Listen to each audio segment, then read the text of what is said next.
What's going on, everybody? Hope you are having an awesome Wednesday evening. Welcome to Hello There.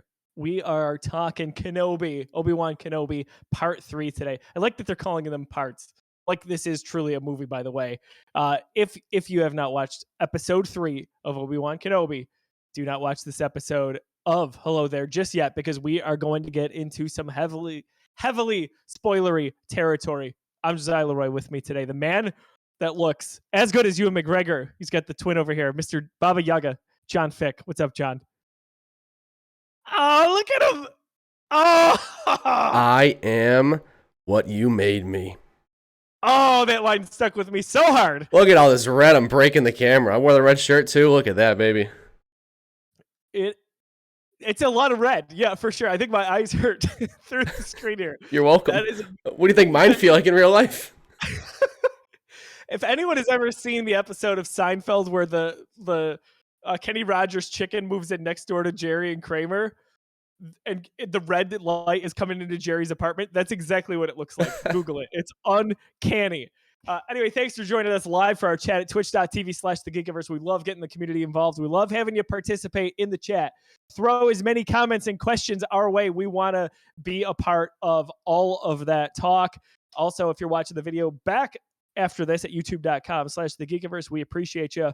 Or listening on podcast services, wherever you listen to podcasts. So we're going to get right into it. If you haven't checked out our last episode, we covered, of course, parts 1 and 2 for the premiere last week of Kenobi. But today, we've got the perfect continuation. We've got a lot of dark stuff. John, hang on, time out.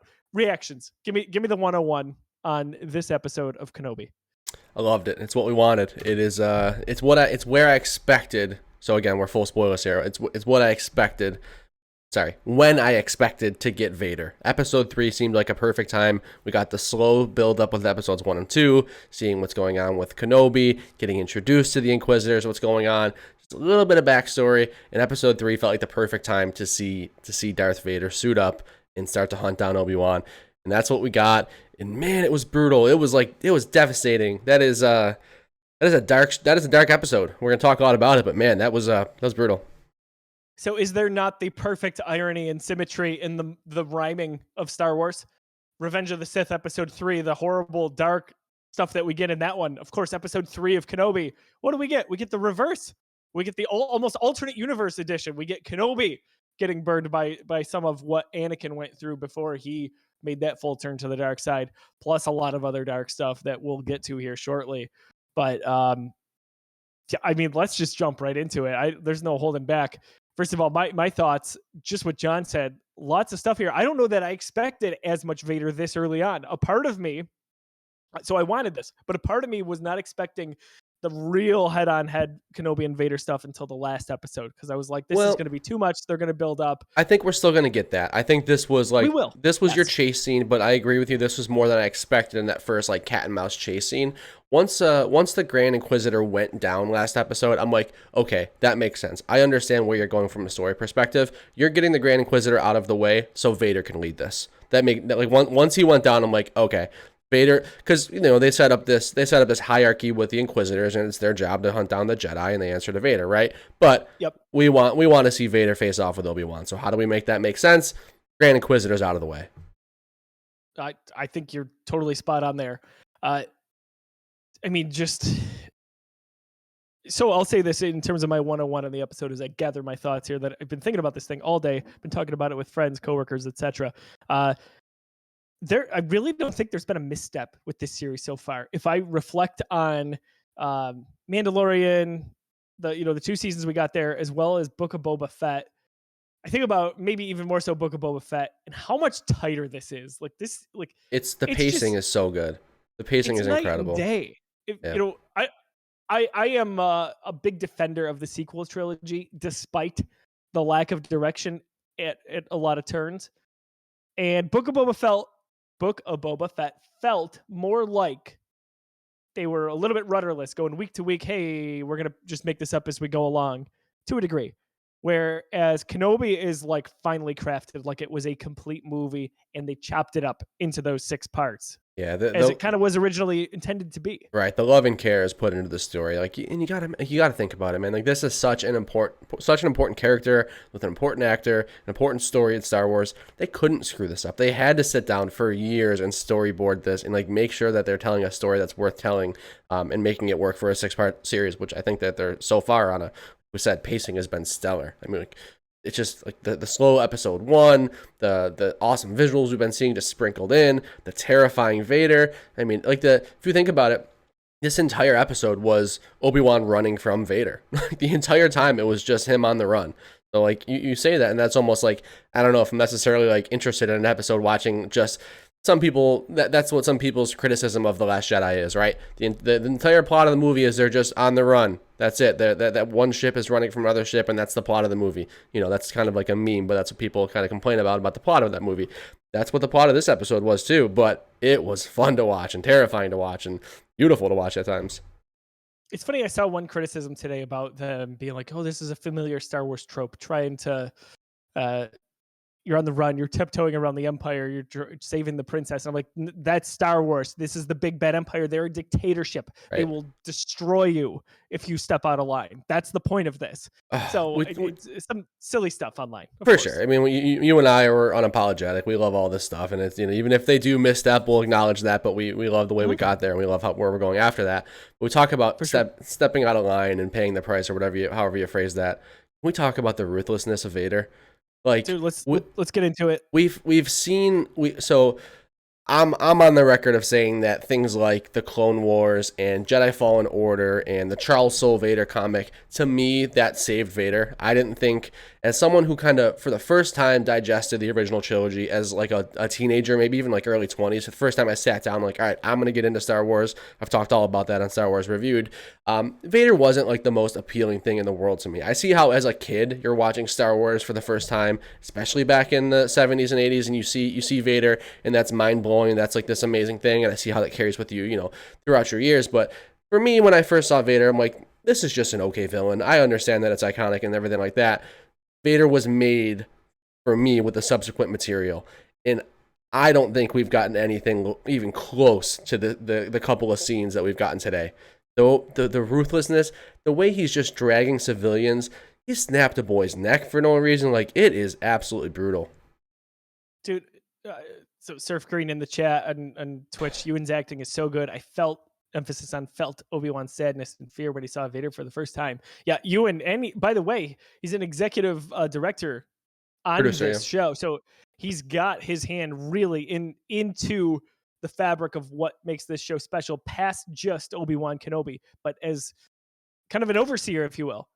But the Vader stuff, like, oh my gosh, it's so funny. I said it in our group chat today. Disney really took a 180 when they purchased Lucasfilm early on. Maybe it's new leadership, right? Maybe that's the direction here. But the sequel trilogy, it was no dismemberment. No one's hands getting cut off, blah, blah, blah. Right. Whatever, fine. Luke got his hand cut off 1980.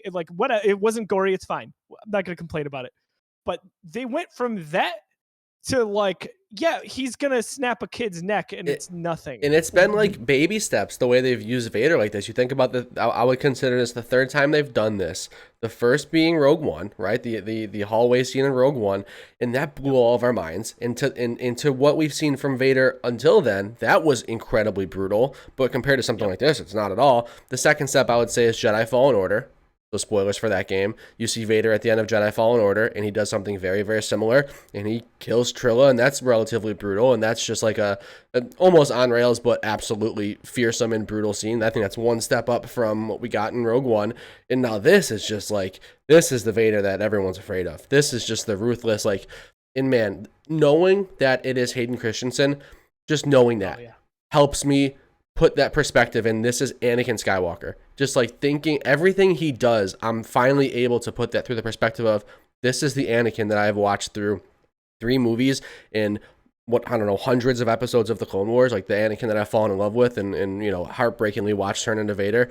Now that I know that it's him, I can finally like make that connection. When I go back and watch the original trilogy, I usually can't, like, this isn't Anakin, this is Vader, right? Like, that's always been a thing for me. just to watch him drag somebody through, with the force by their neck through the dirt, and thinking, man, that's Anakin. It's kind of heartbreaking, but really, really interesting.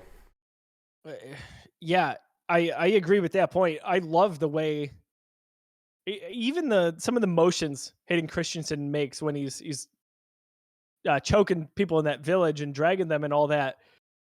By the way, they had a coach, kind of a Vader movement coach, if you will, on set to make sure that he was capturing how Vader should move. And I Interesting. think that's very interesting because they're right. Like, right, he's a little bit Frankenstein.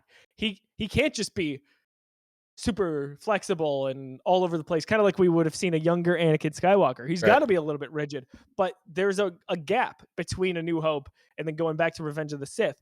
And I think we're seeing that. And I love that he mimics David Prowse, who was the original inside the suit, Darth Vader in the original trilogy. He's doing an amazing job with that, but there's that just a little bit of flair that says this is Hayden Christensen, Yes. and There, unleashed is the word that comes to mind. Right. There's a good balance there, because like back in the 70s and 80s when they're filming these, with the original actors and everything like that, technology's limited. What George Lucas wanted a lightsaber battle to be was even different back then, so it was being directed differently.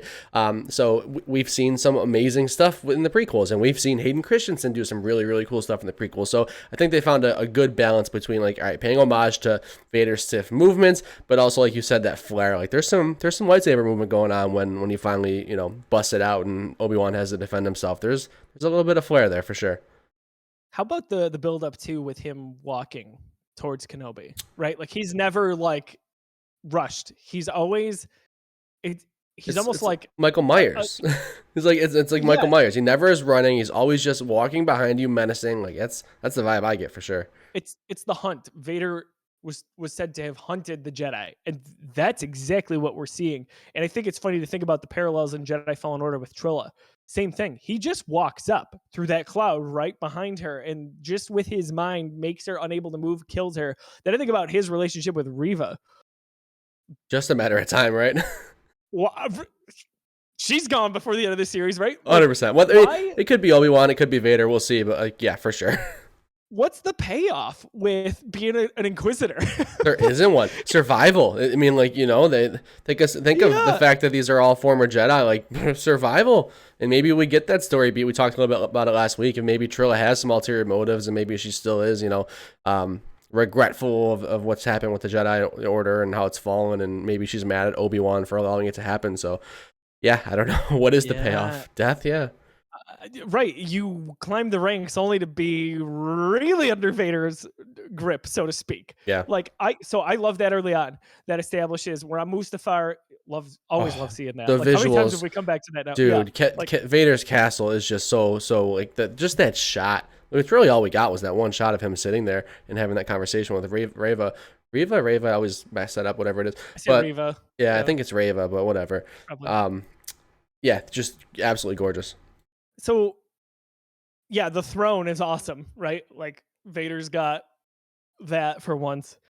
And I like that sequence because first of all, I always love seeing any Star Wars character communicate in the hologram form. I don't know why. That's to me, that's like, hey, you've been immortalized. Love when Mads Mikkelsen did it in Rogue One. Anyway, that's what I'm seeing now with Reva.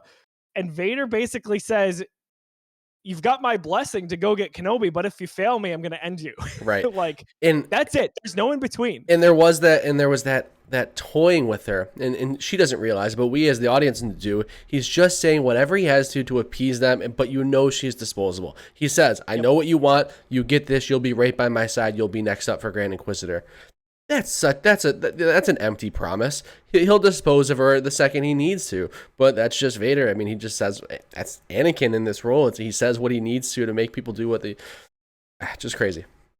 Part of the dark side promise, right? There's lies, deception, deceit. This is all the things Yoda talks about. Yeah. But let's talk about so Vader and Kenobi, kind of meet eye to eye, and I hope in the next bout that a little bit like Revenge of the Sith, it just keeps going on and on, but that we get some really heartfelt dialogue where Vader is basically like resentful, but also like, hey, you left me there. Like, what the hell, man? Kind of Right. like I want some of that. And this almost felt like reserved. Like Vader was so angry that he almost couldn't say more. But at the same time, he didn't want to just kill Kenobi because he could have, right? Kenobi's kind of shut himself off from the Force. Even if he wants to use the Force, He's clumsy. struggling. He looks very He's untrained, untrained out of almost. practice. Like, you wonder if he's ever ignited that lightsaber in 10 years, right? Like, it's Right.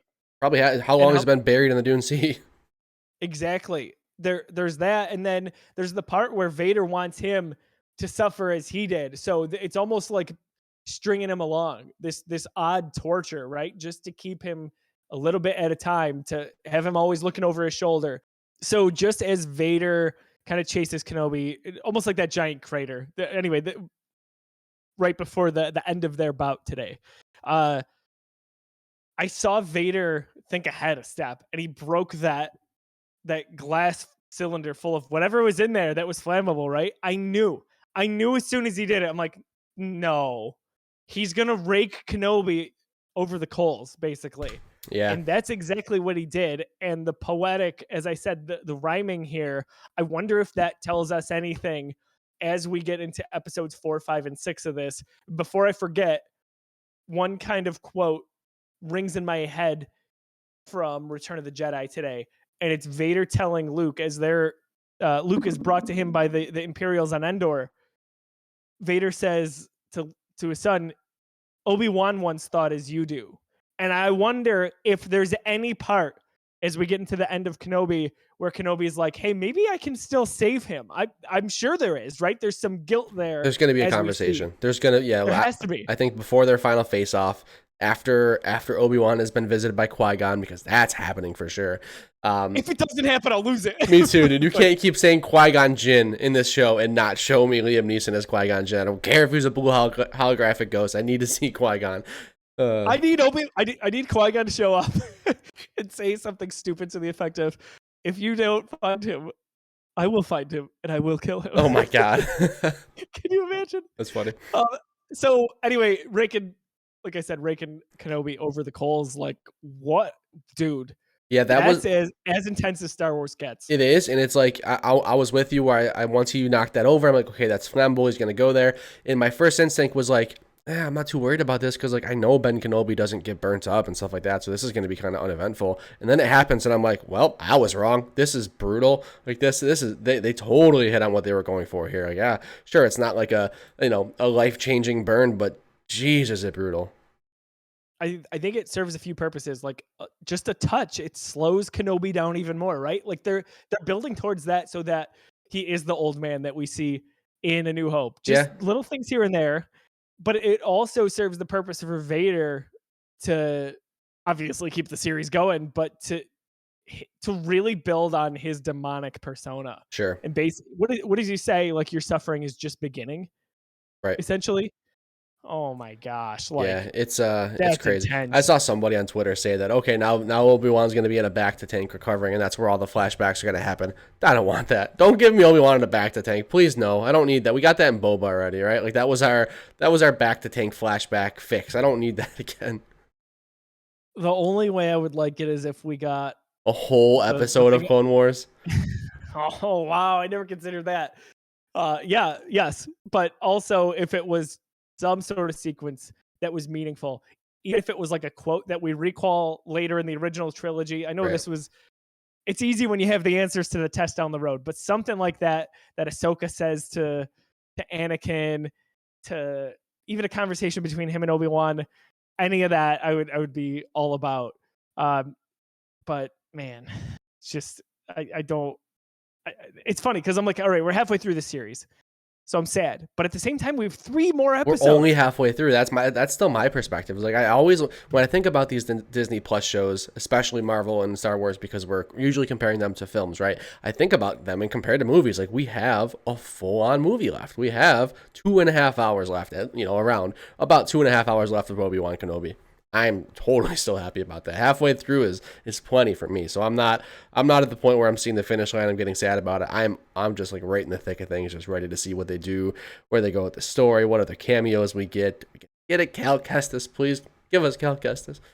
High in the sky, but I want Cameron Monaghan so bad in that. Hmm. Uh, I would. The flashback, not a flashback, the vision, him seeing Anakin. Dude, I didn't know that was Anakin. When I watched that this morning, it's like, I don't know what, 7 o'clock in the morning. My groggy eyes trying to slurp down some coffee and wake up. I thought that he just saw. I don't know what I thought it was. I'm like, okay, it's just a dude in a cape, like, or in red in Jedi robes. I did not see Anakin's face. It wasn't until later on Twitter when people were freaking out about the fact that Anakin reprised, Hayden Christensen stood in as Anakin. Actually, I'm like, what? Where? Then I went back on my phone and watched it on Disney Plus again. I'm like, oh my god, that is Anakin with Hayden. That was insane. Yeah, I did pick up on it right away, but I was so glued in to it. What about Obi-Wan and Leia's journey in this? I thought they captured the intensity very well. Oh, Again, we've dude. talked about Ewan McGregor uh in how he's captured the emotion and the fear, right? Like how he runs away when he sees Vader. That's not the Obi-Wan Kenobi we know. So I think about like when the stormtroopers are there and they're getting this ride. I was nervous anytime he looked at a stormtrooper. He looked like he's about to have a breakdown. But when he calls Leia by her name, Oh, I was panicked. my heart saying, hold on, we gotta back up. Can we talk about my boy Freck and how I was so excited? That character seemed so friendly, and he just turns out to be a straight up bootlicker for the Empire. I was so mad. I was like, dude, Freck, you gotta be kidding me right now, dude. You had me. I don't know who voiced him, but it sounded like it was. Zach Braff, I think. Was it Zach Right? Braff? Zach Braff was in the episode. I don't know but I think that's who he was. Oh, dude, that's cool if it was, but like, man, my boy Frack, you had me in the first half, and then all of a sudden you had to pull over on that checkpoint and blow him in.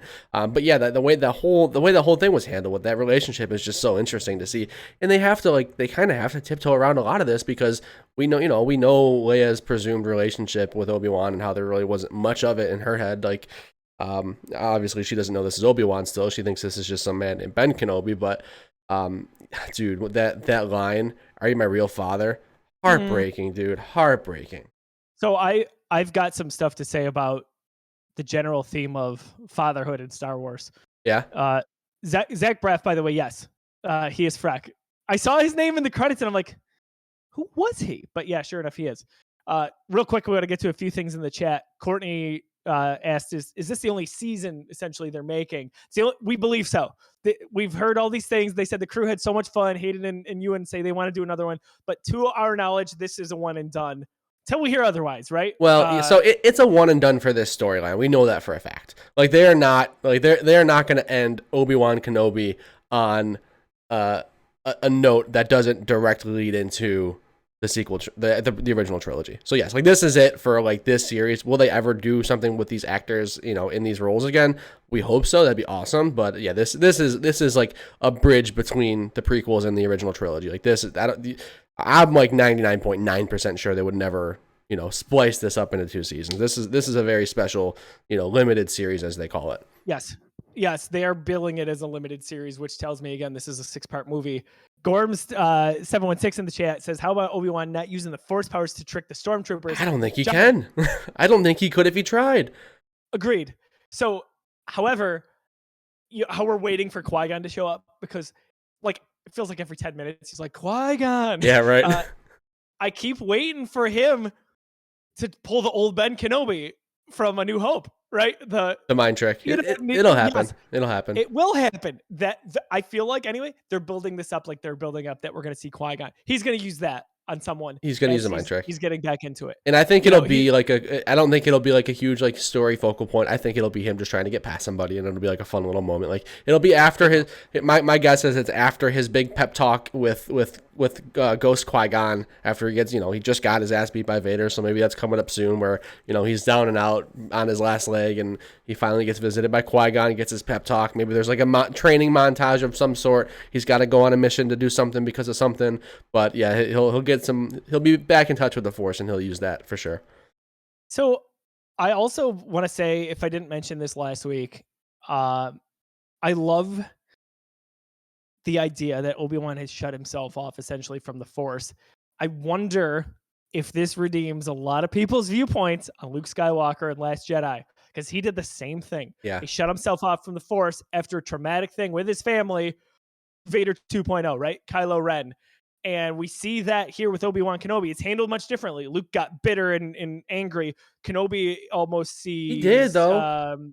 depressed and Yeah, depressed and defeated for sure, but the bitterness and the anger, fearful too. the bitterness and anger was there. I mean, when that, I forget his name, but when that other Jedi approached him, like there was some anger there. I don't think, you know,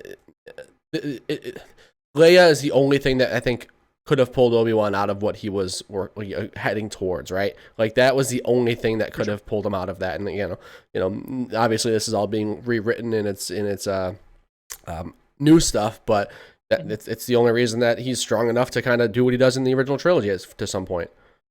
So the point I want to make, a little bit of a tangent just on fatherhood in general. Obviously, Star Wars is about families, right? Like it's the Skywalker saga. By the way, I love when people are like, "Oh, let's get away from the Skywalkers." Yeah, okay, fine. That's like saying I don't want to. Let's get away from the Potters in Harry Potter. Right. Yeah. Kind of exaggerating a little bit. Anyway, I don't think you are. I think it's a very apt comparison. Right. It's Skywalker. It's synonymous with Star Wars. Like cut it out. Anyway, I always call back to. I knew deep down, as an apologist, so to speak, why I loved the prequels and why that Darth Maul and Obi-Wan and Qui-Gon fight was so relevant. I could never get it past the surface or figure out why or how I wanted to articulate it. Dave Filoni does a masterful job, right? He's George Lucas's apprentice. He knew the inside track on all of this stuff. I would say he's probably the authority on Star Wars that past George Lucas, the actual creator of this. He talks about is if you haven't seen it, especially if you're watching live, go to Disney Plus. It's one of the episodes for the behind the scenes on The Mandalorian season 1. I want to say it's the second episode, if I recall correctly. Filoni goes on a tangent about why that fight in The Phantom Menace is so important. And it's basically that if Qui-Gon loses, that there's going to be no father figure for Anakin Skywalker growing up. He's not going to have the proper guidance. Qui-Gon knows how it is on the inside of the Jedi Order. It's not perfect, right? They are the guardians of peace and justice, but it's not perfect, as all things are not. And he's not going to have that father figure. He's just ripped him away from his mother, he's 9 years old. Imagine being in those shoes. And then, oh, by the way, you've got the weight of expectation on you being the chosen one. So all of that plays such a big role in what eventually happened to Anakin. But in talking with some people today, it kind of came to the surface for me that I'm like, oh my gosh. But that also mattered a lot for Obi-Wan, because as much as we talk about Qui-Gon not being there for Anakin, or even to a degree, Luke had a father figure for a while in Ben Kenobi. It was a very little while. And he had some guidance with Yoda, even though that's not like a father-son relationship. We see later on Ben Solo have the same issue with not having Han Solo where he needed to be, plus all of the family history. And when that came to light, what happened? Ben Solo runs off, becomes Kylo Ren or Vader 2.0. Obi-Wan Kenobi is who we're forgetting in all of this. And they even bring it up today. He says, he doesn't really recall on it poorly, but he recalls glimpses of his family, which is also a nice little homage to Leia in episode 6, where she has glimpses of Padme, so to speak. But Obi-Wan remembers even possibly having a brother, which is a nice nod to past Star Wars canon, because there was always this question if he had a brother or not. And I think about that sequence in how it's this soft sadness almost that I don't think it's a regret that he became a Jedi, but that he was taken when he was so little, and how open and honest he was with Leia when she asks him if he's her real dad, which is heartbreaking that she even knows that. Right. But Obi-Wan didn't have Qui-Gon Jinn. So you've got essentially two brothers in Obi-Wan and Anakin. Without young guys. Figures. Yes, they don't have the father figure in their life, or mothers. They don't have either. And they run rampant, and they do a good job with what the hand they're dealt, so to speak. But it goes to waste because they've got bad influence when it comes to the Emperor, right? Or lack of guidance in the Jedi Order, with all of the corruption that's going on with the Senate and how they kind of just get dragged down with it. But where I'm going with this, if I try to put a bow on it, is we always remember, Anakin Skywalker died and became Darth Vader without the father figure. Well, as we mentioned last week, but to add on to that, Obi-Wan kind of died on Mustafar as well and became Ben Kenobi in a way, without, again, that father figure, which was Qui-Gon Jinn. So it's so interesting to me, and I know Filoni had a hand in that. He had to, with this theme of family and how people are raised. And it's mind blowing to me if that is true, but that's my perspective, how deep that they get into No, all of it this. makes a lot of sense. It's a great point and something I've never thought about like that deeply before, but it absolutely makes sense. I mean, the loss of a father figure and the guidance, look what it leads to. I also think that the one of the lines that Obi-Wan keeps hearing from Qui-Gon is, "You have to train the boy," and he's reflecting on his failure.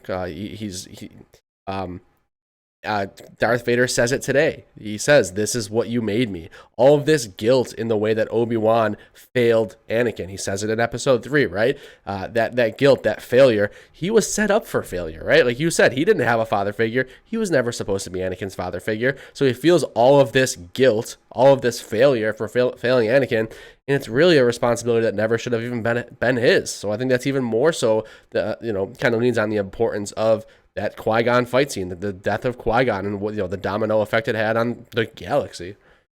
When you think about that sequence after hearing Filoni again, yeah, Hockey Man in the chat, yes, it is under Disney Gallery, and it's that first season of Mandalorian. If you Google Dave Filoni, Phantom Menace, Right, Qui-Gon, whatever, you'll find it. There'll be a YouTube clip you of will it. find it. Watch Phantom Menace knowing that that is the mindset, and it changes everything. And I dare you not to say that you at least find a little bit more respect if you didn't like Phantom Menace before, after you hear that and then watch that. But I think about too, like movies like this is a funny comparison, but the movie Onward from Pixar came out a few years ago, and same thing. In that movie, the father passed away, and then you've got Tom Holland who voices one character, Chris Pratt the other. Chris Pratt's the older brother to Tom Holland, and he has to essentially step up and become dad, which I know is a real life scenario for so many of us. And I'm sorry if that's the hand you're dealt, but it's true. You got to step up, right? Because you're missing that figure. And a lot of those tropes really find their way into Star Wars, and I It's think that is what makes it very relatable for a lot of people. it's such an unfair expectation for somebody to take It on that is. responsibility, and we're seeing like the Yes. ultimate failure, the ultimate consequence of that going wrong. Exactly. This is the worst case scenario. I, Anyway, that's go ahead, John. I just have a quick pivot. It's just talking about some of the scenes from Ewan McGregor, some of the things that some of the dialogue. What I can't get over is just the subtlety, but also the love he keeps showing for Padme in the show. The lines and like the way he speaks so fondly about Padme, like they're really doing Padme in her legacy and what she meant to Obi-Wan justice with that relationship with Leia and Obi-Wan right now. It's very true. I love all of that. Every time he brings her up, it just gets me in the feels. I probably liked Padme a lot more than the average Star Wars fan. It's funny. So, like growing up, John, I had no idea people didn't like the prequels. Sure. I just was like, no, we all just love Star Wars, right? You don't love Star Wars? You're crazy. Of course, as I get older, I'm like, got it. Of course, most people in the Star Wars fandom did not like the prequels. Some of that's changing a little bit as time goes on, which tells me again, give me 10 years, Last Jedi will be a masterpiece. Anyway, that being said, it's really fun to get everyone's perspective on all of this, Isn't it especially when it comes to Padme. Isn't it funny that the people who were acting in those movies have the exact opposite experience? If you watch any of the interviews that Ewan and that Hayden Christensen have done, it's that they didn't realize anybody on the planet liked these movies because when they first made them, all they heard was the critics, right? So all they heard was people saying, they saw the reviews and this isn't as good as the original and the CGI was too much and, the poorly acted, whatever. They thought these movies were just absolutely hated. Now all of a sudden the people like you and I who, saw them as kids and grew up, and have a fondness of them, now we have a voice, and it's just crazy to say. It's literally the exact opposite of what a kid like yourself experienced back then. It's very true, and I'm so happy to see that, especially for the actors like Ewan and Hayden, because especially Hayden, man, he deserves this love. So happy to Absolutely. see him get that second chance and this passion, because a lot of people I think would have been like, yeah, no, I'm not doing that again. But good Surf Green, thanks for gifting out there, man. You are awesome. Heck yeah, thanks, man. What about some more Leia stuff? She just continues to reinforce that is the Leia we know and love. What a performance there. So towards the end, as they're in that Imperial commander who is defecting, She's kind of helping channel some of the people off planet where Obi-Wan and Leia get to. In her little hut that leads to that tunnel, they mention Quinlan Voss, which I think is really nice. So people who love Star Wars lore outside of the movies, a little bit in the Clone Wars, they'll appreciate that. That's a reference to a kind of a rogue Jedi, if you will. He's an interesting case. He's a cool dude. Cool dude for sure. Lots of good cosplays out there. Do you think we'll see a Quinlan Voss live action at some point? It's weird to just drop that name. Maybe you'll see it in like maybe that's something we see in Jedi Fallen Order or Jedi Survivor. We gotta. It just feels like there's like a short list of popular characters that need to get their on-screen time, and it's dwindling, and he's on that list. He's on the list. You know, why drop that name? You can't just drop that name. Yeah, it was almost as random as Aura Singh. Yeah, seriously. Solo, like, what your name dropping here? Right. Let's see. One thing I will say. So when Leia, so who was the person that was handling Leia, who was helping escape? Do we know that person's name? I know you mentioned I forget whatever her name is. She's helping Leia out, and eventually she doubles back to help out Obi-Wan. Right? So Leia convinces her, like, I'll be fine. You go help him. Make sure he doesn't die, please. Like, I'll figure this out. Right? When Leia gets to the end of the tunnel and she hears a voice that says, "I'm here to help you," I did not think that was Reva. Want to know who I thought that was? Maz Kanata is the voice that I heard. Like, I didn't hear. That would have been amazing. I didn't hear Reva's voice. I'm like, wait a minute, who was talking to Leia right now? Who's at the end of this road? I'm like, is that Maz Kanata? And I'm like, oh, it's just Reva. Damn it. Yeah, that's a buzzkill. Yeah. I did not think it was Reva. Yeah, same. They kept saying the pilot. And I'm like, who's our pilot? It's a future Rebel Alliance person, right? Right. That legitimately surprised me, I gotta say. Yeah, the voice didn't sound like Reva for some reason. I mean, I know she was like doing this this inviting child voice, so it makes sense now that we understand the context. But I was really, sure. I'm like, wait a minute, Maz Kanata?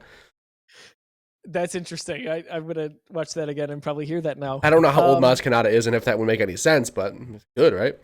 Maz is like a Yoda character, supposed to be super old. That's what I thought, right? Yeah. Oh my gosh, I had another thought that is totally escaping me right now. So much, dude. There's so much. There's a lot to gather for sure. How about just random thought? They get to the gate, which is essentially like the laser. Oh yeah. Before Obi-Wan starts shooting that stormtrooper that falls, I was dude, like, whoo! What a cool scene. We're getting crazy now. Yeah, we are. Damn.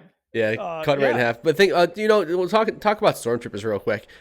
They were so one-dimensional in the original trilogy. I love that we're getting like more conversations with stormtroopers and like more like just insight that they're just regular people doing a job that got just sucked into the Empire. Just the more interactions we get with stormtroopers, the more I love it for whatever reason. It's just I always love to hear those conversations under the mask. Yeah, I'm totally with you because it differentiates them from the clones. Right. Humanizes them a little bit, even though they're kind of mindless. But yeah, I agree with that. Whether it was Rogue One or even a little bit in the sequels trilogy, a new Wilhelm scream. Did we hear that? Yeah, I don't know. Was there one? Interesting. I don't know. I think there's only one, Chris, if I'm not mistaken. I'll have to watch that again. It might have been a very kind of a callback. Not a bad reference if it was. Good stuff. Oh, okay. What I probably want to wrap up on, unless there's other things that we forgot to mention. James Earl Jones is back. So we never confirmed that, right? Like it was never announced. We would assume. We would have to assume. But until we got there, you don't know. So what's funny is when he was talking at first, I was like, okay, it's got to be James Earl Jones, but I didn't believe it till I saw the credits. You think about Rogue One, James Earl Jones, and how it wasn't doctored up a lot. He sounds old. I don't mean that in a disrespectful way, but he's getting close to 90. Right. It's impressive. Yeah, absolutely. It's Vader, but it's not the Vader we remember from the original trilogy. So I'm like, oh, did they put like a voice mod on Hayden? Something's just stupid. No, it was actually him.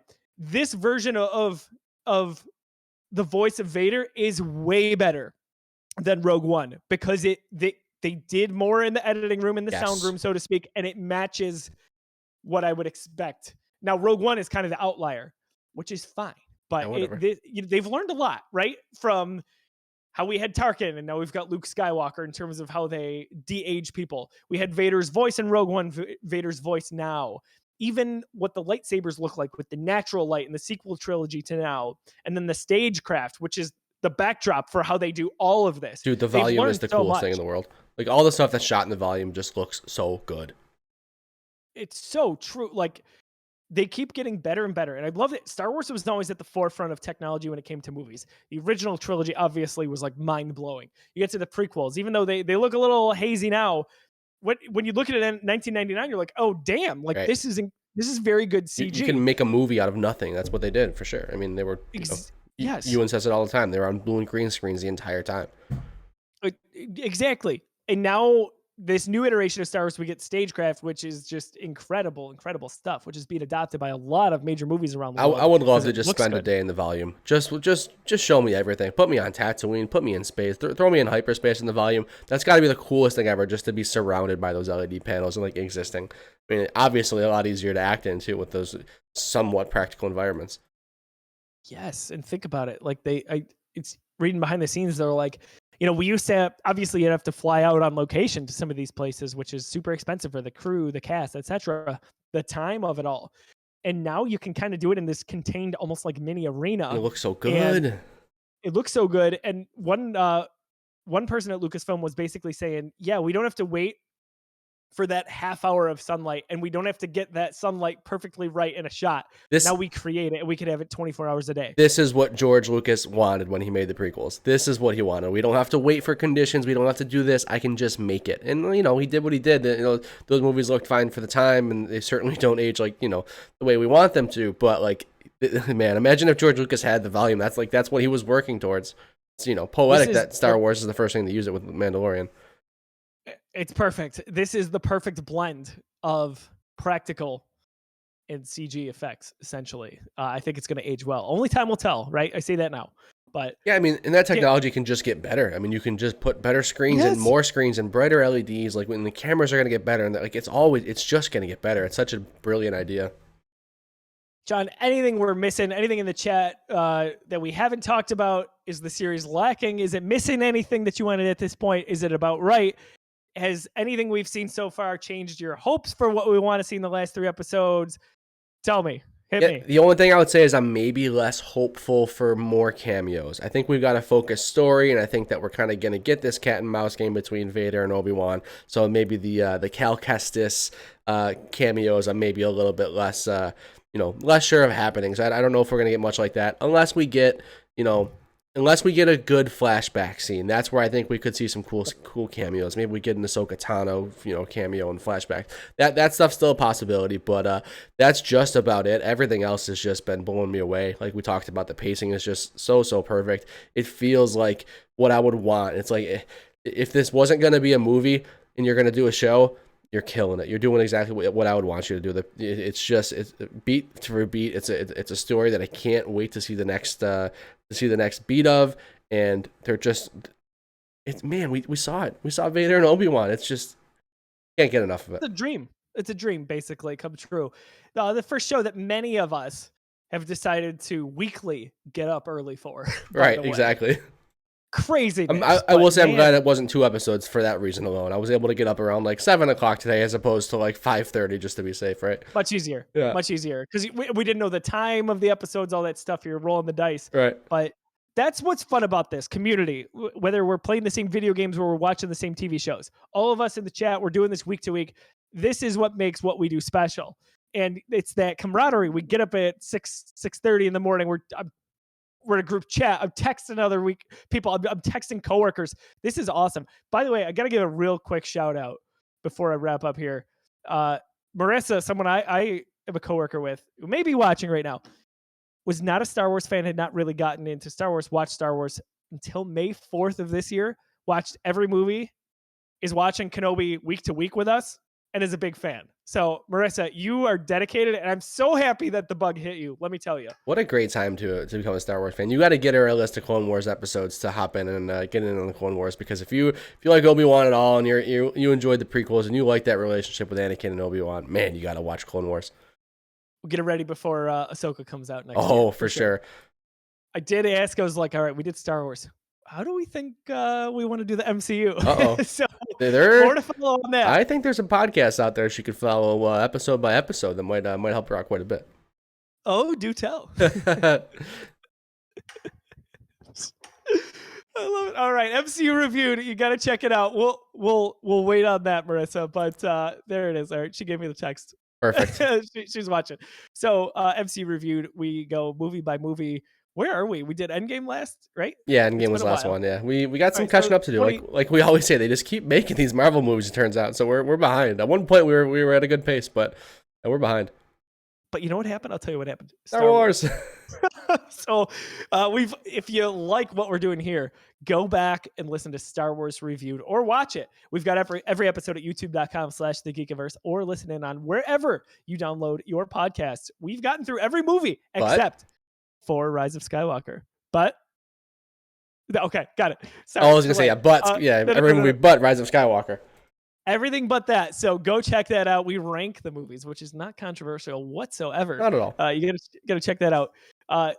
Wrap it up on this episode of Kenobi, John. Imagine, if you will. So we think this is a very contained one-off story between these 6 episodes. Right. I think back to how season 2 of Mando ended, and that's where we got we're getting a Book of Boba Fett. Are you kidding me? That sounds awesome. Of course, it ended up not being awesome. But anyway, super exciting, right? How they delivered that news. Right. What if the end of Kenobi, the post-credits, sets up a Darth Vader series? Stop it. It can't happen. We can't do it. We'll never do it. Why? We'll never do it. Because I want it too much and I don't want to get my hopes up. That's why. Scott, baby. Dude, oh my God. That's where I'm going. Vader and the Inquisitors, like, why not? Why would you not do that? The only reason you don't do that is because it's so difficult to tell a story from the perspective of an antagonist, and they very rarely even hit the market because they're so difficult to do. But John, those Darth Vader comics are way easier. Comics are way easier to do it. But you're right; those comics are so good, and if you can translate that, yeah, I'm in. I don't care. Make it happen. We're all about ready to sign up for another 3 years of Disney Plus this fall anyway. So you've got our money. Let's go. Yeah, good stuff. So we really enjoyed this episode of Hello There. Thanks for joining at twitch.tv/Geekiverse. Before we totally sign off here, we've got an event this weekend. Kind of hit last second. It's not like our holiday stream where we promoted that for a month or two. But this Sunday, June 5th, we will be live, not on Twitch, as we usually are. We're going to do Facebook Lives, facebook.com/thegeekiverse, 10 to 10 Eastern Standard Time. We are streaming. Why are we streaming? We're trying to raise money for what's called the 11-day power play in Western New York, Buffalo, New York, where we are based. There's an event. I'm participating in it because I'm a lunatic. I'm going to skate and play hockey for 2 different 4-hour shifts. Why we do it, though? To raise money for a lot of local organizations dedicated to putting cancer on ice, if you will, to trying to end cancer, to helping charities, organizations such as Roswell Park Cancer Institute, Oshai, Children's Hospital. The list goes on and on. We're going to raise money for that. John and I will be streaming throughout the day. We're going to play some video games. John and I are going to play some one-on-one Guess the Star Wars character. It's going to be epic. Of course, it's hockey, of course. I said that twice. So we're going to be playing some NHL. You can check that out. All throughout the day, we're going to be having some live chats, interviews. It's going to be a good time. Come hang out if you can. Donation links are live now. You can donate on my page over at the 11daypowerplay.com/Brosiah. It's my name, essentially with a bro in the front of it. Kind of. Or you can go to paypal.me/geeksgive. That's paypal.me/geeksgive. Any bit you can contribute will go a long way. We really appreciate you even just being a part of it. John, we already talked about if people like Star Wars, if people like Marvel, what they can check out. But if people like video games, because we've been getting some Star Wars video game news, what can people check out on the Geekiverse channel? Yeah, so we've been having a lot of fun over at Busy Sticks, our video game podcast. So we try to shoot for that weekly as long as the news provides. And guess what? The news is about to provide. There's a lot coming up. We've got the PlayStation State of Play coming. We've got Microsoft and Bethesda showcase. We've got Summer of Games, all sorts of stuff coming up. So we will be chatting all sorts of video games soon. So yeah, check out Busy Sticks. It's awesome. Got some games coming out soon too. Got some fun stuff to talk about.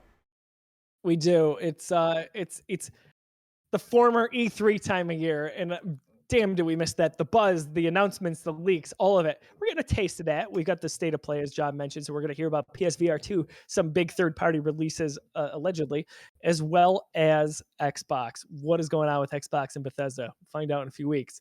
Last thing here, also, if you're watching at Twitch or on YouTube, John and I have some awesome snazzy shirts on. He's got his Buffalo themed Nintendo shirt. Of course, I've got my Buffalo themed The Batman shirt. Where can you get these shirts? Go to 26shirts.com. What do they do? They do good. They do good for people. They've raised over $1.4 million to date in their existence that have gone to families, individuals, and charities, all in need of your support. Every 2 weeks, they do a brand new shirt. A lot of times they're geek themed, they're Buffalo Bills Mafia themed, or sometimes they're geek themed, which is perfect for us, or Star Wars. I I, I gotta stop spending money on t-shirts. It's crazy. It's a However, problem. Luckily, they goes to a good cause. It makes me feel a lot better. And every time we pull up one of these group chats and somebody shares a new shirt, I'm like, I can't buy another shirt. But I'm like, but it's for the kids and it's for the people who need it. I gotta do it. I gotta do it. So yeah, yeah. I swear Dell is specifically targeting us. Like, it's not even fair. Yeah, because not only do we buy the shirts, we promote them on our shows, and other people buy them too. So of course, it's smart, beautiful move. Del Reed is a very smart man, everybody. Let me tell you. But anyway, again, you like Bill's themes. Sabres stuff is starting to come around again because they're starting to be fun. But anyway, yeah, check that out. 26shirts.com. $1.4 million raised to date. Unbelievable stuff. Happy to be friends with them for this episode of Hello There. We hope to catch you next week. For John, for Josiah, and myself, cannot wait to chat with you. Have a wonderful rest of the week. May the force be with you.